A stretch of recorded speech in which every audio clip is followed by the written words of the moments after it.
बड़ी पुरस्कार, दिल फ़रेब और रूह परोर सी भीनी भीनी महक थी जो इस वजूद से उठ रही थी।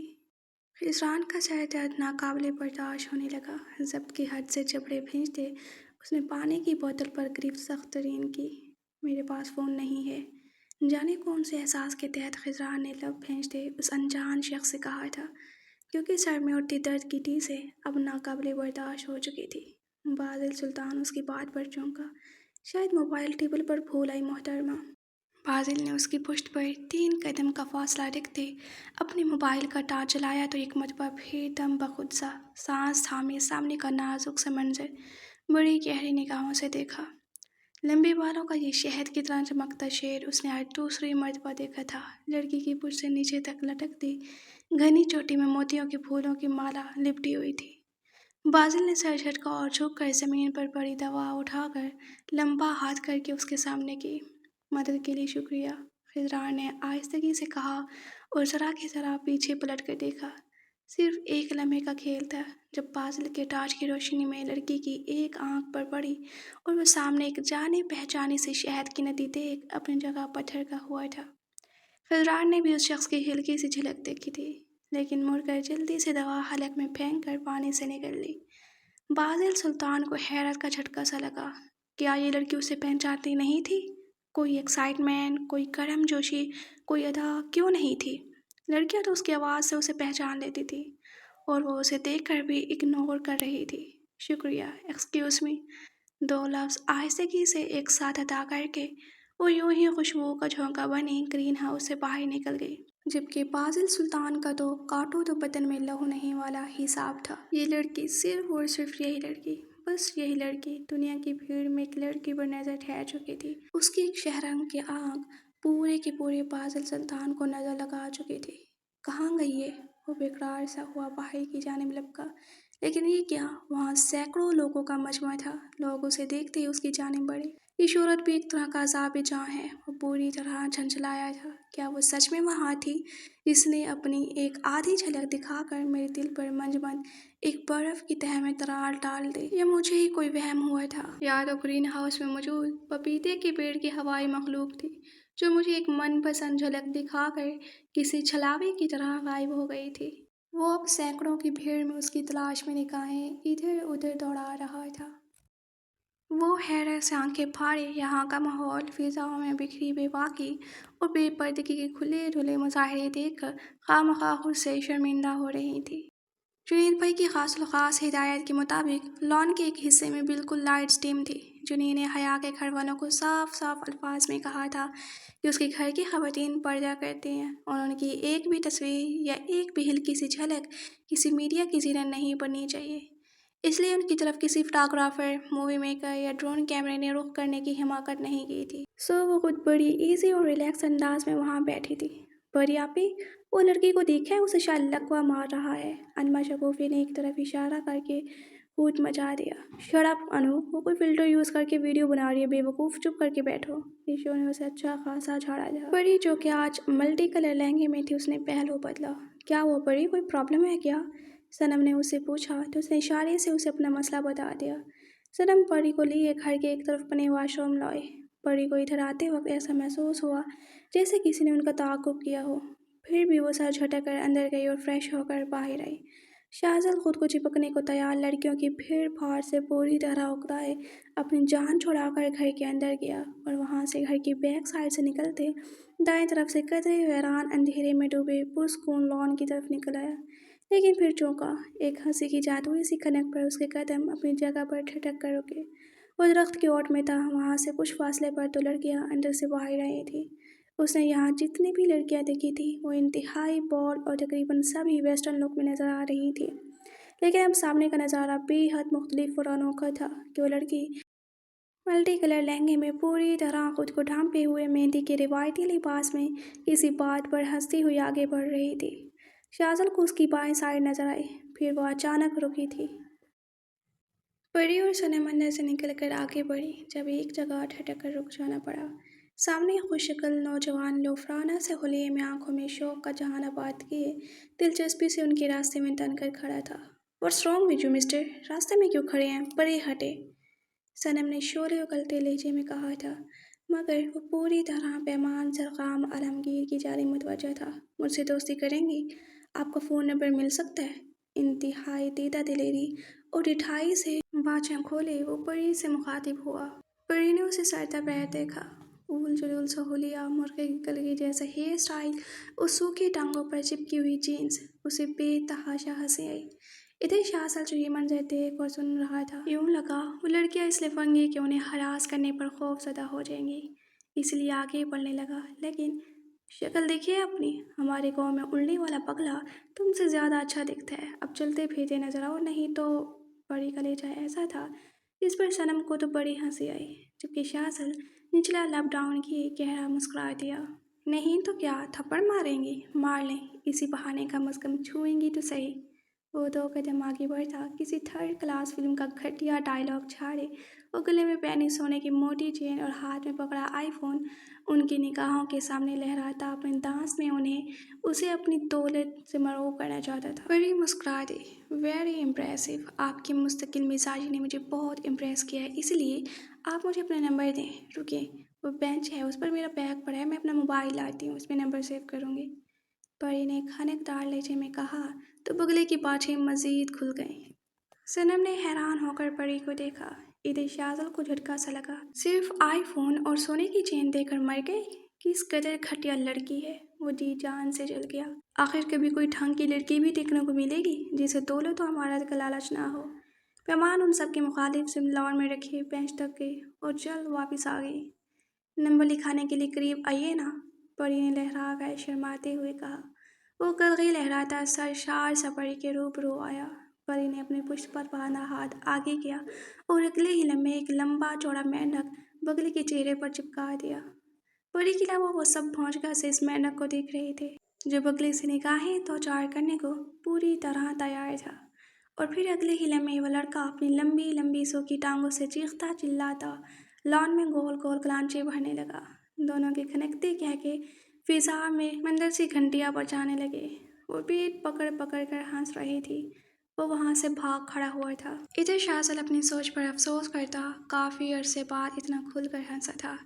इस मल्टी कलर लहंगे वाली शहद की नदी जैसे घुटनों को छूती चोटी पर और देखे, जिस पर फूलों की माला लिपटी हुई थी, और अगले ही पल वो पूरी तरह ठटक गया था। परी, आपको इस मेंढक से डर नहीं लगा यार? काफ़ी सारा हंस लेने के बाद सनम ने झरझरी भर देखा। मैं नहीं, ये डड्डू डरते हैं परी से। पता है बचपन में मैंने डड्डू के बच्चे अली टेडपोल मछलियाँ समझकर अपनी माँ की कढ़ाई में तल दिए थे। परी फिर से पेट पकड़कर हंस पड़ी। इख छी, सनम मुंह बनाने लगी तो परी को मजीद हंसी आई कि नमूना सी बगला जिया ना होवे थे। उसने हंसकर सनम से कहा। दोनों ने हाई फाई किया और फिर हंस दी। इधर वो इस एसेंट में पंजाबी का एक ही जुमला सुनकर बेकरार होता पहलू बदल गया। इस नट का शरारती हसीना का चेहरा देखने के फैसले ने पल में दिलो दिमाग में पंजे गाड़े तो दरख्त की ओर से निकल कर आगे बढ़ा, मगर वो तब तक वहां से जा चुकी थी। शाहजल ने अपना माथा पूरी तरह मसला और लॉन के कोने में खड़े होते चारों ओर निगाह दौड़ाई तो उसे वो मल्टी कलर का आंचल एक सिम लहराता दिखाई दिया। वो तेजी से उसकी जाने बढ़ा, लेकिन भला उस गले की हड्डी बनी शोहरत का जो हर जगह उसे मुंह के बल करा देती थी। अब भी लोगों का एक झमघटा पागलों की तरह उसे घेर चुका था और उसका दिल किया हल्ला के बल चिल्लाकर उन चूकों को खुद से दूर झटक दे। उसके दिलो जान सुलग उठे, क्योंकि अब वो आंचल उसे कहीं दिखाई नहीं दे रहा था। उसे एकदम इंतहाई कोफत और बेजार के न्यान घेरा। वो जो लाहौर से इस्लामाबाद एक ख़ास काम से अंजाम देने आए थे, वो अभी अधूरा था। सो हया को अलविदा कहते वो वहाँ से निकल रहे थे। तुम्हें पूरा यकीन है फाइज, ये वही घर है जिसमें नूरुलैन अली सरकार की बेटी आई है? सिगरेट की धुएं में अपना कलेजा फूंकते वो अपनी गाड़ी में सिर से सर टिकाए बैठा था। चेहरे पर इंतहाई सरदस्पार से तासरात थे। सब्ज काई जमी आंखों में अजीब सी वहशत नाच रही थी। जी जी सरकार, यही घर है, मेरी खबर में पूरी सदाकत है, फाइज ने इत्मीनान से कहा। करीबन पौन घंटे से वो एक शानदार से घर के बाहर गाड़ी में बैठा सिगरेट के साथ खुद भी सुलग रहा था। घर में जश्न का समा था, इसलिए पूरे घर को दुल्हन की तरह सजाया हुआ था। ये इंतज़ार की घड़ियाँ बहुत जाग गुजर थी। जब रात का सन्नाटा चीरती गाड़ियों की आवाज़ें करीब आती सुनाई दी तो सैयद जुवेजान अली सरकार ने गाड़ी की टेक छोड़ दी थी। وہ لوگ مہندی سے خوب انجوائے کر کے واپس آ چکے تھے، سوائے جنید بھائی اور ان کے بابا کے یہاں سب گاڑیاں عزیز و اقارب کی تھی۔ پری لوگ جو کہ ایک ہی گاڑی میں تھے گلی میں سے ایک گاڑی سے باہر نکلی، سب ٹولیوں کی شکل میں خوشخبریاں لگاتے گھر میں داخل ہو رہے تھے۔ پری لوگوں کے پیچھے انما کی شوشوں پر ہنستی زونیا اپنے ہی دھیان میں چل رہی تھی، جب یوں لگا جیسے اسے کوئی دیکھ رہا ہو۔ رضوان علی نے سگریٹ کا گہرا کش لگاتے اس نازک مومی مجسمے کا حسین، معصوم اور دلکش چہرہ بغور دیکھا۔ اس نے پوری طرح خود کو ڈھانپ رکھا تھا، یہ زونیا کے حق میں آج بہت اچھا رہا تھا، نہیں تو وہ اس کا کیا حشر کرتا خود بھی نہیں جانتا تھا۔ یہ جو کچھ بھی تھا، یہ جو باریک واردات اس کے دل کے ساتھ ہوئی تھی، وہ بہت اچانک ہوئی تھی، یوں کہ وہ خود کو سنبھال نہیں پا رہا تھا۔ جس آگ کے علوں میں وہ سلگ رہا تھا، اس نازک چاند کو بھی اس میں گھسیٹ لینا چاہتا تھا۔ زونیا کے چہرے پر نقاب تھا، پھر دیکھتے ہی دیکھتے وہ نگاہوں سے اوجھل ہو گئی۔ وہ گمسم سا پتھر بنا بیٹھا رہا۔ سرکار آگے کا حکم؟ فائز نے ڈرتے ڈرتے ایک سرسری نظر اس کی سرخ آنکھوں پر ڈالی۔ کچھ نہیں، ہوٹل چلو۔ ذوالفقار کے کہنے پر فائز نے گاڑی وہاں سے تیزی سے نکالی۔ اگلے دن بھی کافی ہنگامہ خیز تھا، مگر نشک جہانگیر بی جی کے حکم پر ایک بہت بڑا کام سر انجام دینے کو چودھری بابا کے ہمراہ گھر سے نکلی تھی۔ آج اس کی تیاری اور سر تھر نرالی تھی۔ کیوں تھی اسے خود نہیں معلوم تھا، حالانکہ وہ جانتی تھی وہ اسے نہیں پہچانے گا، وہ اسے پہچان ہی نہیں سکتا۔ اس شخص نے اسے بلا وجہ اتنی نفرت کی تھی کہ اپنی سگی ماں سے اپنا ہر تعلق توڑے بیٹھا تھا، اور اپنے خون، اپنے سگے بیٹے کی یہ بیگانگی انیلا کو اندر ہی اندر سے کھوکھلا کر رہی تھی۔ پر شام یزدانی جس کی زندگی میں نشک جہانگیر کو زور زبردستی داخل کیا گیا تھا، اسی جرم کی پاداش میں اس نے اپنی ہی بیوہ ماں سے ایسا اندھا انتقام لیا تھا کہ بچپن کے نکاح کے فوراً بعد اپنا گھر بار چھوڑ کر دور دیش جا بسا تھا۔ برسوں بعد بھی نشک جہانگیر کی چھان بین کے بعد پتہ چلا کہ وہ پاکستان واپس لوٹ آیا، مگر گاؤں کی جانب ایک مرتبہ بھی رخ نہیں کیا تھا۔ اس بات نے نشک جہانگیر کو اس قدر ہلکا کر دیا تھا، اپنی بے عزتی، کمائیگی، اس قدر توہین پر اس کی روح بلبلا اٹھی تھی۔ اسی لیے اس نے انیلا بی جی کو اس قدر مجبور کیا کہ اپنے انتہائی فیصلے میں ان کے ہاں کی مہر لگوا کر ہی دم لیا۔ اس شخص نے اسے دھتکارا تھا، اور ایسا دھتکارا تھا کہ نشک جہانگیر کا کبھی کسی نظر میں معتبر ٹھہرنے کا دل میں خیال تک نہ گزرا۔ لیکن ہاں، اب سر پر ایسی دھن سوار ہوئی تھی جو جنون کی شکل اختیار کر گئی تھی، کہ اس شخص سے اپنا آپ منوانا ہے، ایسا منوانا ہے کہ وہ سدا یاد رکھے، اس کے بعد اسے پلٹ کر ایک مرتبہ بھی نہیں دیکھنا۔ اس لیے آج پھر اس نے سانچے میں ڈھلے چاندی سے بدن پر نیلی فراک اور ٹراؤزر پہن کر اوپر نیلا ہی سکارف اوڑھا تھا، لبوں پر پنک لپ گلاس لگا کر، کرسٹل گرے آنکھوں میں کاجل بھر بھر کر لگا کر خود کو آئینے میں دیکھا تو یوں لگا پریستان سے کوئی نیلی پری بھٹک کر زمین پر آن پہنچی ہے۔ بظاہر اسے اس کی کوئی پرواہ نہیں تھی، لیکن یہ سنگھار کیا معنی رکھتا تھا یہ تو وہ خود نہیں جانتی تھی۔ میری نیلی پری آئے، چھپ چھپ کے آئے، ایک تھپڑ لگا کر پھر واپس چلی جائے۔ یہ نیلی پری نہیں، نیلی ٹینکی ہے، ہا ہا۔ راستے بھر کانوں میں کچھ حقارت بھرے الفاظ، کچھ تیزاب سی باتیں، لاوے سا لہجہ یاد آتا رہا۔ نشک نے سر جھٹکا، کیونکہ گاڑی ایک پرائیویٹ ہسپتال کی بڑی سی عمارت کے سامنے آن رکی تھی۔ یہ اس شخص کا ہاسپٹل تھا۔ عجیب بات ہے، شام بیٹے نے یہاں کر اتنا شاندار ہسپتال بھی بنا لیا۔ آخر ہسپتال بننے یہاں پیٹ جماتے کچھ سال تو لگے ہی ہوں گے، مگر انیلا بھابھی کو سگی ماں ہونے کے باوجود ایک مرتبہ بھی نہ ملنے آیا۔